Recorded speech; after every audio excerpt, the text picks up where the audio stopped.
سلام علیکم بچه ها، چطوری؟ چه خبر؟ خب بچه ها، امروز من اومدم واسه تون ضبط کردن ویدیو داخل بتل رویال بدون اینکه از ریکوردر استفاده کنین رو یاد بدم. براتون خیلی وقتا پیش اومده شاید که خواستین ریکورد کنین، میخواستین مثلا ضبط کنین، ضبطتون روشن نبود یا لگ میخورین، مخصوصا تو سیستم عاملای پایین. خب بچه واسه این یه راه حل آورده جدیدن کالا که شما میتونین با این حرکت این کار رو انجام بدید. حالا این حرکت چیه؟ دوستان ببینید تو این صحنه ما میایم داخل این بخش، سه خط بالا رو میزنیم، پرایوت یا همون روم رو باز میکنیم، میریم داخل قسمت اسپکت. وقتی داخل قسمت اسپکت رفتیم دوباره سه خط بالا رو میزنیم و مشروب رو انتخاب میکنیم. خب اینجا کارمون تمومه. حالا هر بازی بخوایم انجام بدیم، چه آلکاتراز باشه، چه ایزولیتد باشه و از این قبیل بازی ها، خودکار اینجا در قسمت ریکورد بهتون نمایش داده میشه. کافیه فقط مچ ستینگ سمت چپ رو بزنید و قسمت ریکورد رو انتخاب کنید و نسبت به تایم میدونین کدوم بازیتون ریکورد شده و اونو تماشا کنید. اینجا فقط یه نکته داره، تا جایی که من تست کردم هر سری اگه میخواین بازیتون ریکورد بشه، یعنی هر باری که لاگین میکنین داخل بازی، نیاز دارین شما این حرکت رو انجام بدین. نه واسه هر دست، ولی اون لحظه‌ای که میایین داخل اکانتتون بهتره که این کار رو انجام بدین. چون من تست کردم، یک بار این کار رو انجام دادم، فرداش بازی کردم، این اتفاق نیفتاد و انگار که باید همون لحظه شما این کار رو انجام بدید. کاری هم نیست، زمان برم نیست، 2 ثانیه زمانتون میبره.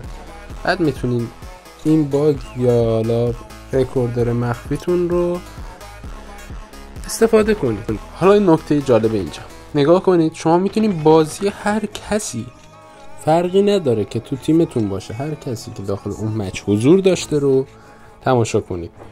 این برای کسایی که شک دارن طرف مثلا چیت زده یا کاری کرده، یا به هم تیمیشون میگن آقا تو فلان کارو کردی، هم تیمی مگه قبول میکنه؟ حالا یا خودت میخوای بازی تو بهتر بشناسی و بدونی کجاها اشتباه کردیم، میتونی نگاه کنی و بسیار میتونه کمک کنه تو روند بازیت. حالتهای مختلفی داره.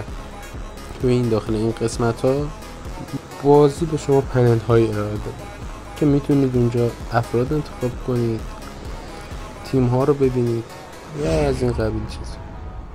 حالا من فقط مزیتاشو گفتم، میخوام عیب های این حرکت هم بهتون بگم، پس با من همراه باشید.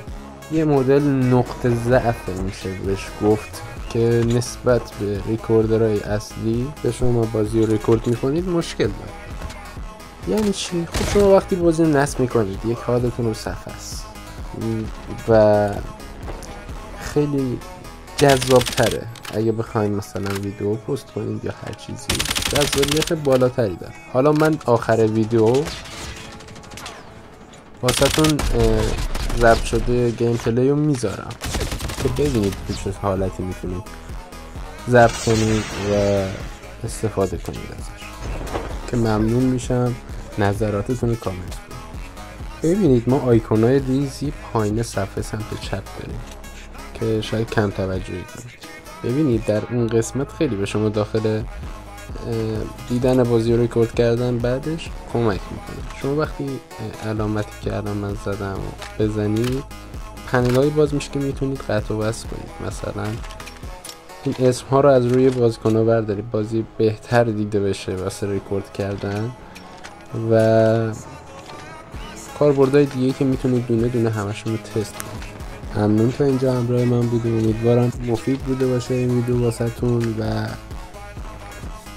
کمکی به حالتون کرده باشم تو این وضع که خیلی از گیم پلیاتون حذف میشه و شما دوست دارید که ویدیوتون رو دوباره چک بکنید یا ببینید.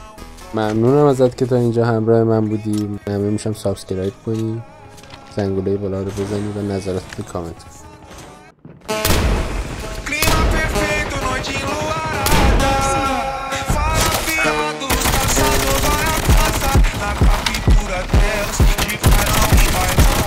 For the teams are eliminated.